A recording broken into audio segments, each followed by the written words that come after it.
Hello, everyone. We have another new guest on our podcast today. Sheila Downey is a technician for FARMserver. This precision product produced by Beck's Hybrids is a precision ag program that allows farmers to upload their farming data, create management zones, print reports, and more. Sheila is enthused and focused on her work and the growers who use this product. Sheila, welcome to Agronomy Moment. Thanks, Wendell. Yep, how are you today? I'm doing all right. It's raining a little bit right here, and I'm grateful for that. That's good. We finally got some showers, and it was raining here just a little bit ago again, and we're going to take everything we can get right now. That's exactly right. It's been pretty warm here, so this shower that we're getting is definitely going to be helpful. For sure.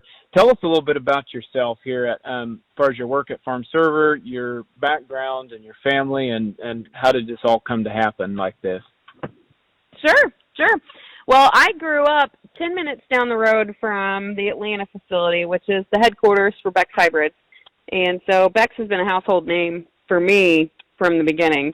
I went to Purdue and graduated with a farm management major. I was planning to come back home and take over the family hog farm, but got married instead, and I joked that my husband's cows didn't want to move north, so I moved south. I got you. I worked for a company out of college called Precision Partners and pulled soil samples, wrote nutrient management plans, and sold and serviced, and worked with ag leader equipment. Was my first job. You bet. And after that, I went to a company called Flat Rock Ag Supply. It was a independent fertilizer company and was the head of the soil sampling division there. So pulled soil samples, wrote fertilizer recs, helped with billing in the off season from soil sampling. And then 6 years ago, I joined the Beck's team. Okay, very good. And I can say that in our different conversations we've had, your experience with Ag Leader and precision technology has showed because you've been very helpful. So let's dive right in here with our interview. When did Beck's first launch FARMserver? Was that 6 years ago as well when you came on board, or how long has that been going? So FARMserver was first launched, I guess, to the farmers, to the public, in January of 2013 during our winter meetings, which now they're called PFR Insight meetings. But at the time, they were called winter meetings. Sure. They were held in January, and it was a kind of a recap of what we learned from PFR. And that's when they first introduced FARMserver, the idea, to the farmers and customers at those meetings. So that was the very first part of it. And then we made our first big splash August of 2014. So I was hired in March of 2014. The big splash, the big rollout was August of 2014. We had a big booth at all the field shows, and that's when we really started educating people on the tool, where it was at the time, and what our plans were at that time. Sure. And so what did, how would you contrast FARMserver of then and the first big splash till now? Like, what did it look like then as far as what you were able to do? And did it start out as just a data tool, or? Well, when FARMserver first started, it had two, I guess, features, if you will. One of them was the seed selection tool, and it worked kind of the same way that it does now. It was a little bit different, but it was to help dealers and to help customers narrow down our big book of products to what best matches their fields. Sure. It used soil types and the NCCPI of the soil types to help them make the best product decisions for their fields. So that was the first feature in there, along with crop health imagery. And at the time, back in 2014, we were working with a company called GeoVantage, and so we were able to offer crop health imagery through FARMserver, through airplane flights. They would fly an airplane over the field and send in those images. It would automatically sync to customer's FARMserver account. So those were the first 2 features that we launched. Today, there are several more features from that. Since then, we added yield data uploading, which you're pretty familiar with that. And when you've got yield data uploaded, then naturally you want to start printing reports and doing some analysis tools. So everything just kept going from there. Yield data, print reports, being able to upload planting data. Yep, and accepting all the different file types out there. Yes. And then once you've got all that data in there, then you want to build management zones. Yes. So management zones. I really like that feature, the management zones. Very simplified tool, very simple tool to use. I feel like it's very farmer focused because it's easy for me to learn, whereas there was a real learning curve with like SMS, for example.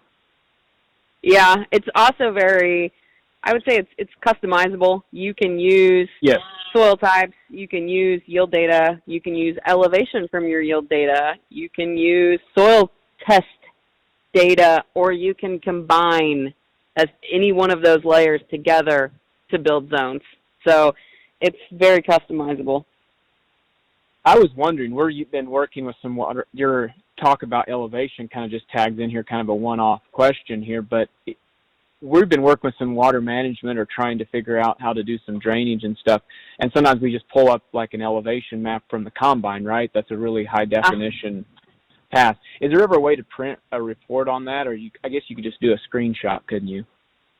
The screenshot today is the best way to go with that.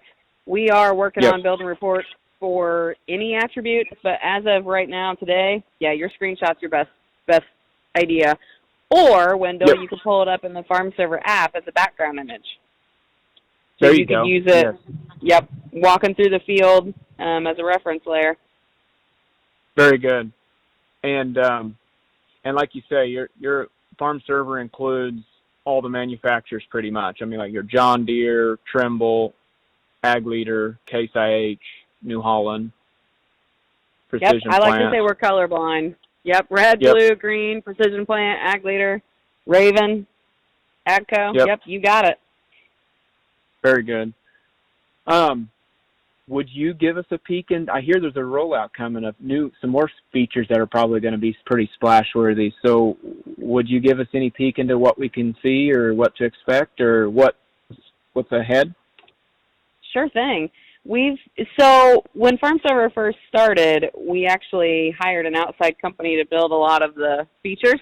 And in 2016, we hired some developers to be employees of Beck's and work just on FARMserver. So today we've got 10 full-time developers working just on FARMserver, employees of Beck's.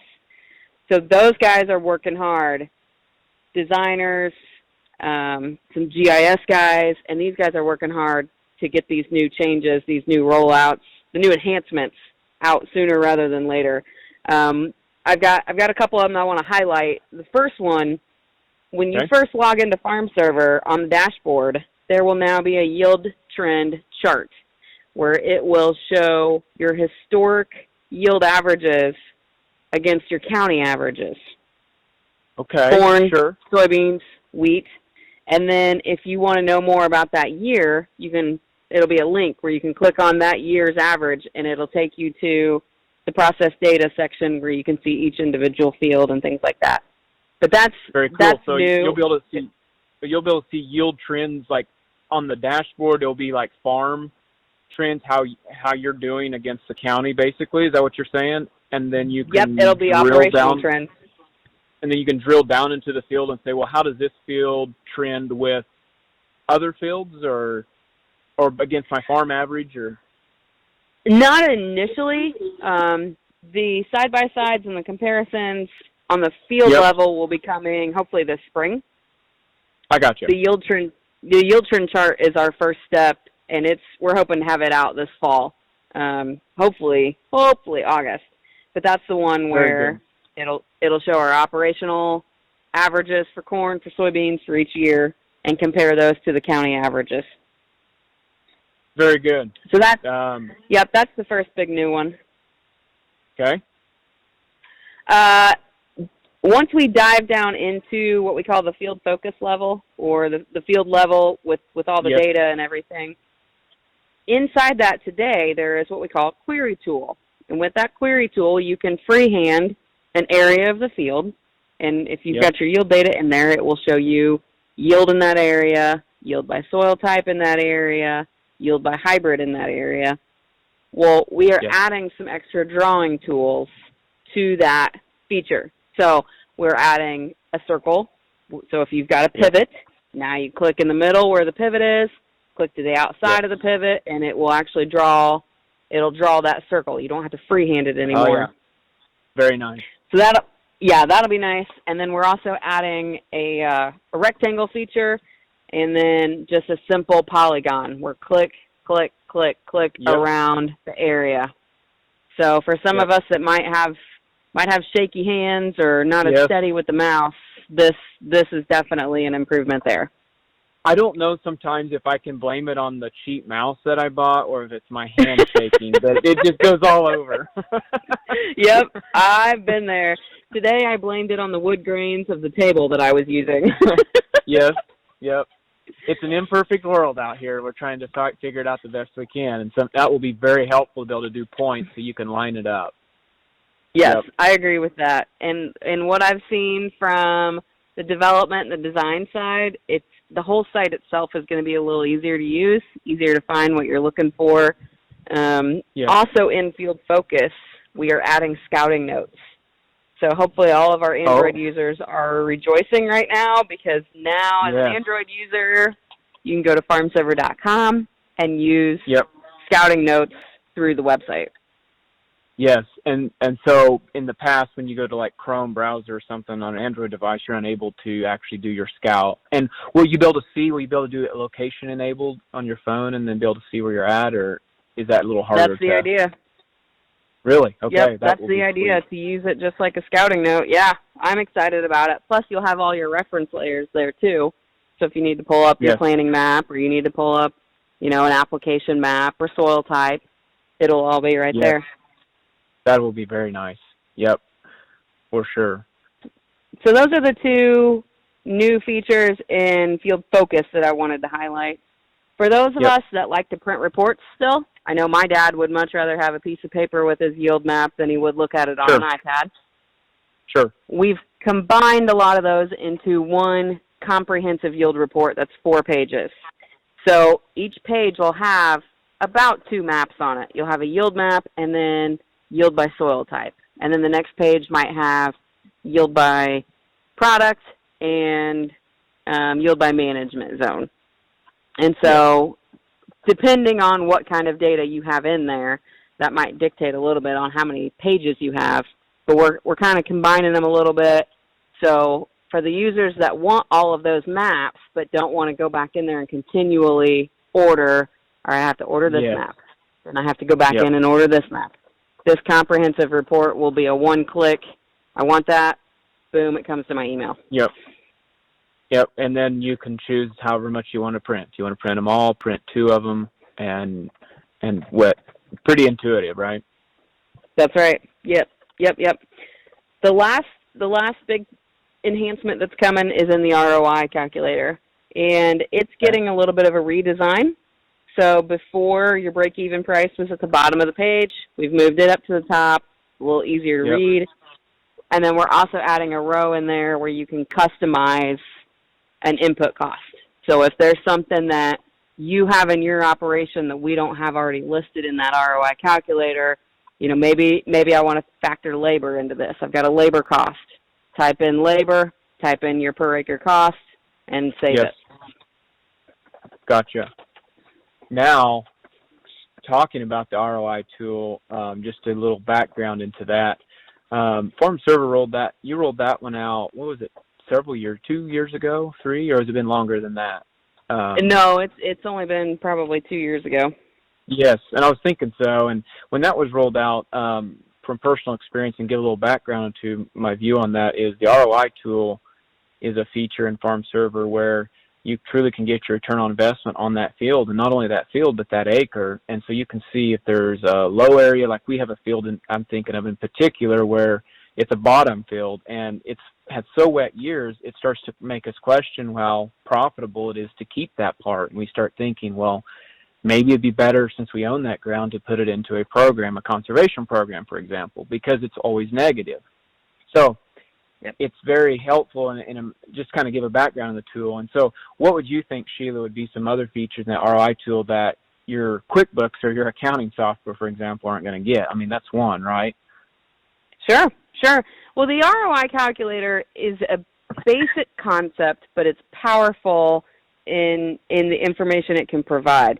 So in FARMserver today, it's preloaded with university numbers.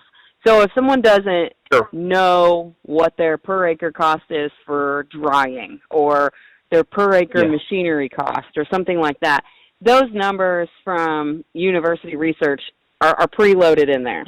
And if someone does not feel comfortable putting their own numbers in there, they can use the university numbers. So you're not starting with a blank slate. Everything is kind of filled in.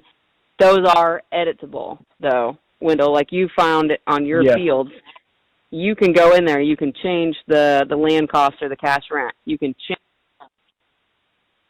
change all those numbers.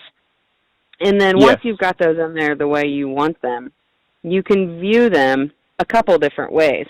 So my favorite is probably the percent of overall cost. So when you put your numbers in there, they're in there as a per acre cost. And let's say my cash rent is $200 an acre.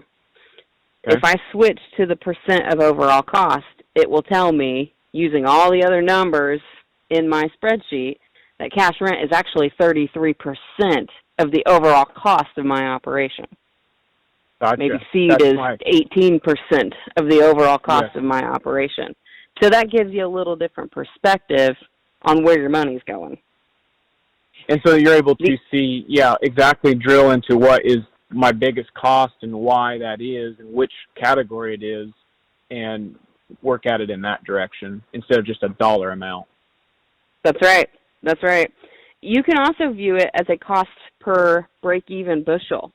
So maybe I'm trying to figure out what is my break-even. You know, when am I going to sell? Yeah, that's right. When am I going to sell? Put in some numbers, whether they're ones that are historical for you, whether they're what you're predicting, and then it'll break it out. You know, my cash rent, like I said, I was paying $200 an acre for cash rent. My cost per break-even bushel for cash rent is, $1.06. Okay? Yep. So now it's like, oh, shoot, I've got to have $1.06 just to pay cash rent, or I've got to have 63 cents just to pay seed cost. I got so it gives you a little different perspective there. And I've heard of some guys using this as post-harvest and also pre. I'm using this ahead of time to think, okay, where could I cut some costs? Where is my money going? Exactly. Yep. To understand, and that's what last week I had an interview with Clint Prang, the regional business manager at Beck, and we were talking about cost per unit produced, cost per bushel produced. And would this be a way to be able to get that? Well, all your numbers, you can see all your numbers for your input costs as a cost per break-even bushel. So you could look at what's it cost for me per bushel to, put on my nitrogen, put on my chemicals, dry it, haul it, all that kind of stuff. That's right. You can drill down and figure that out, so you know exactly which, component. Maybe my machinery costs, you can look at that and say, well, maybe I'm figuring too much, Yep. And you mentioned drilling down. At first glance, all the numbers that you see are at the organizational level. But you can look at all of these numbers both at the farm level and at the field level.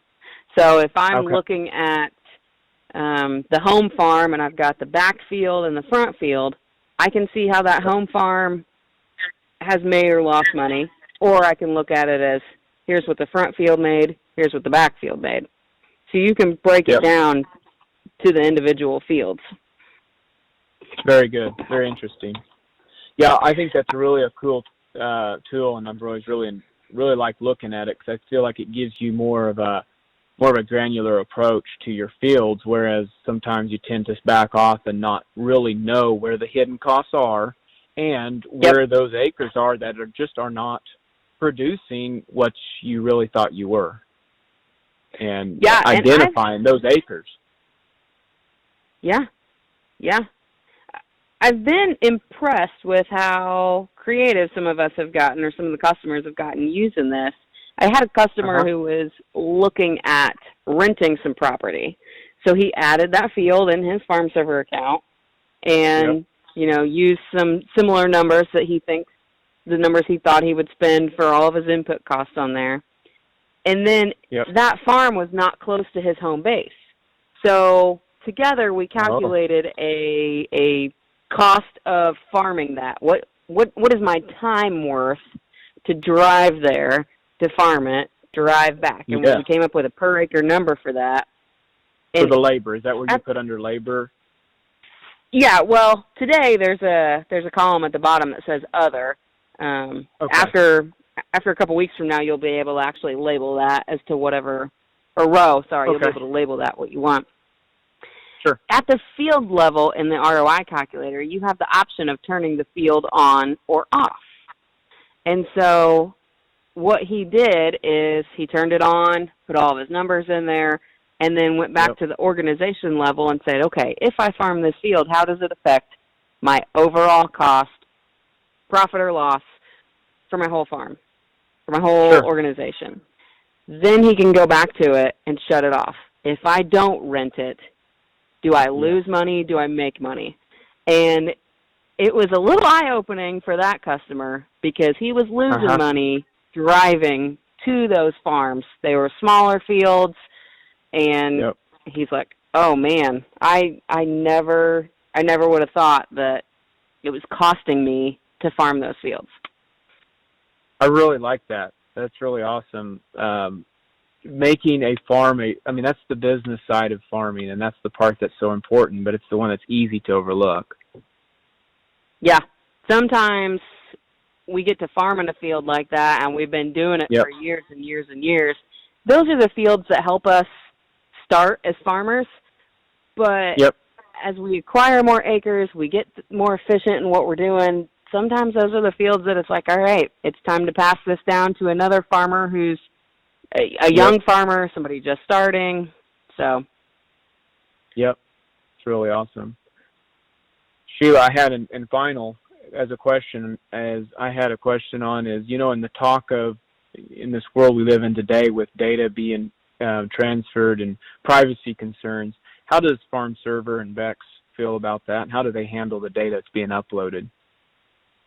Well, the motivation behind building FARMserver in general stems from a phrase that Francis Beck used a lot. And he's been quoted several times as saying, what you measure tends to improve. And he felt very strongly about keeping good records so that he could analyze them at the end of the year, kind of get an idea of what he did and what he did, how it affected his outcome, and then learn from it, make decisions from it, and grow.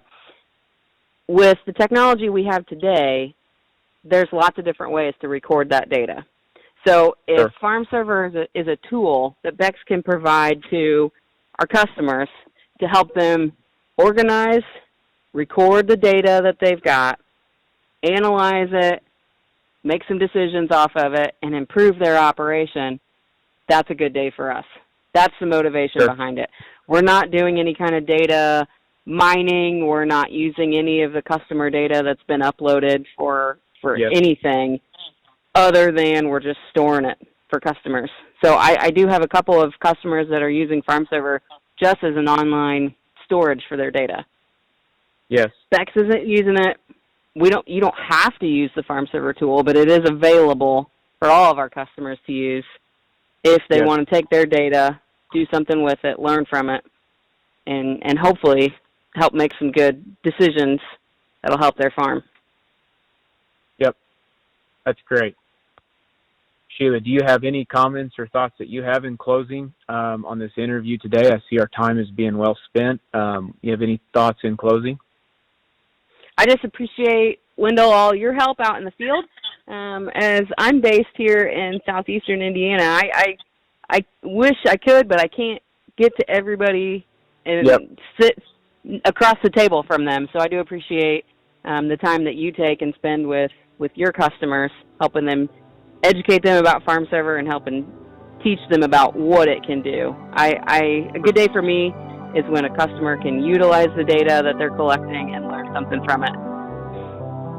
For sure, and I appreciate all the help you've been doing, and you've helped out a lot. Very appreciate that. I guess we'll roll on into closing. This has been episode 12. This concludes our podcast today. We want to give a special thanks to our guest, Sheila Downey, for her appearance on the show and contributing to this broadcast. I can personally say after working with Sheila on FARMserver projects over the last few years, she has made my job much easier by her expertise and energy towards optimizing ag technology. FARMserver is included to all Beck's customers for the premium features and is free for anybody on the basic features. You can find additional information of what we talked about in the show notes on my website, topagservices.com, or by reaching out to me, your humble host, Wendell Cohen. We hope you enjoyed it. Please subscribe and give us a 5-star review. It really does help us. It should be noted that all copyright content in this podcast has been acquired through special permissions and licensing from the proper artists. We just ask that you share the links to this podcast on all the broadcasting platforms that we are found.